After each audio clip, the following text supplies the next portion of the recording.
அன்பான சகோதர சகோதரிகளே, தேவ பிள்ளைகளே, இயேசு கிறிஸ்துவின் கிருபையும் சமாதானம் உங்களுக்கு வரட்டும். இந்த காலத்தில் நான் தருகிற சிறிய தேவ செய்தி மதுபானத்தை பற்றியதாக இருக்கிறது. இந்த மதுபானம் எவ்வளவு துன்பங்களை கொடுக்கிறது, எவ்வளவு பிரச்சனைகளை கொடுக்கிறது. குடும்பங்களுக்குள்ளே பிரச்சனை, சகோதரர்களே பிரச்சனை, சமுதாயத்திலே பிரச்சனை. மதுபானத்தை பற்றி பரிசுத்த வேதாகமத்தில் சொல்லியிருக்கிற சில வார்த்தைகளை மாத்திரம் கொடுக்கிறேன், தயவு செய்து கேளுங்கள். நீதிமொழிகள் 23வது அதிகாரம் 26 கொடுக்கிறேன். என் மகனே, உன் இருதயத்தை எனக்குத்தா, உன் கண்கள் என் வலிகளை நோக்குவதாக. வேசி ஆழமான படுகுழி, பரஸ்திரி இடுக்கமான கிணறு. அவள் கொள்ளைக்காரனை போல் பதிவிருந்து மனுஷருக்குள்ளே பாதகரை பெருக பண்ணுகிறாள். ஐயோ, யாருக்கு வேதனை, யாருக்கு துக்கம், யாருக்கு சண்டைகள், யாருக்கு புலம்பல், யாருக்கு காரணமில்லாத காயங்கள், யாருக்கு இரத்தம் கலங்கின கண்கள். மதுபானம் இருக்கும் இடத்திலே தங்கி தரிப்பவர்களுக்கும் கலப்புள்ள சாராயத்தின் நடுவர்களுக்கும் தானே. மதுபானம் இரத்த வர்ணமாய் இருந்து பாத்திரத்தில் பளபளப்பாய் தோன்றும் போது நீ அதை பாராதே, அது மெதுவாய் இறங்கும். முடிவிலே அது பாம்பை போல் கடிக்கும், விரியனை போல் தீண்டும். உன் கண்கள் பரசுரிகளை நோக்கும், உன் உள்ளம் தாறுமாறானவைகளை பேசும். நீ நடுக்கடலிலே சயனித்திருக்குனை போலும், பாய்மரத் தட்டிலே படுத்திருக்குனை போலும் இருப்பாய். என்னை அடித்தார்கள், எனக்கு நோகவில்லை. என்னை அறைந்தார்கள், எனக்கு சுரணை இல்லை. நான் அதை பின்னும் தொடர்ந்து தேட எப்பொழுது விழிப்பேன் என்பாய்.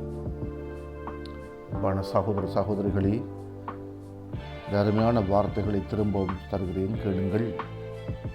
என் மகனே, உன் இருதயத்தை எனக்குத்தா, உன் கண்கள் என் வழிகளை நோக்குவதாக. வேசி ஆழமான படுகுழி, பெரஸ்திரி இடுக்கமான கிணறு. அவள் கொள்ளைக்காரனை போல் பதிவிருந்து மனுஷருக்குள்ளே பாதகரை பெருக பண்ணுகிறாள். ஐயோ, யாருக்கு வேதனை, யாருக்கு துக்கம், யாருக்கு சண்டைகள், யாருக்கு புலம்பல், யாருக்கு காரணமில்லாத காயங்கள், யாருக்கு இரத்தம் கலங்கின கண்கள். மதுபானம் இருக்கிற இடத்திலே தங்கி தரிப்பவர்களுக்கும் கலப்புள்ள சாராயத்தின் நடுவர்களுக்கும் தானே. மதுபானம் இரத்த வர்ணமாய் இருந்து பாத்திரத்தில் பளபளப்பாய் தோன்றும் போது நீ அதை பாராதே, அது மெதுவாய் இறங்கும். முடிவிலே அது பாம்பை போல் கடிக்கும், விரியனை போல் தீண்டும். உன் கண்கள் பரசுரிகளை நோக்கும், உன் உள்ளம் தாறுமாறானவைகளை பேசும். நீ நடுக்கடலிலே சயனித்திருக்குனை போலும், பாய்மரத் தட்டிலே படுத்திருக்குனை போலும் இருப்பாய். என்னை அடித்தார்கள், எனக்கு நோகவில்லை. என்னை அறைந்தார்கள், எனக்கு சுரணை இல்லை. நான் அதை பின்னும் தொடர்ந்து தேட எப்பொழுது விழிப்பேன் என்பாய். இந்த மதுபானத்தால், ஆல்கஹால், எவ்வளவு துன்பங்கள், எவ்வளவு பிரச்சனைகள்.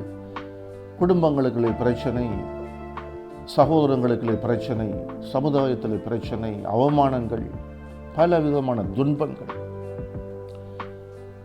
மதுபானம் இரத்த வர்ணமாய் இருந்து பாத்திரத்தில் பளபளப்பாய் தோன்றும் போது நீ அதை பாராதே, அது மெதுவாய் இறங்கும். முடிவிலே அது பாம்பை போல் கடிக்கும், விரியனை போல் தீண்டும். ஒரு விஷமுள்ள பாம்பாக இருக்கிறது. ஆகவே சகோதர சகோதரிகளே, தேவ பிள்ளைகளே, மதுபானம் எவ்வளவு துன்பங்களை கொடுக்கிறது.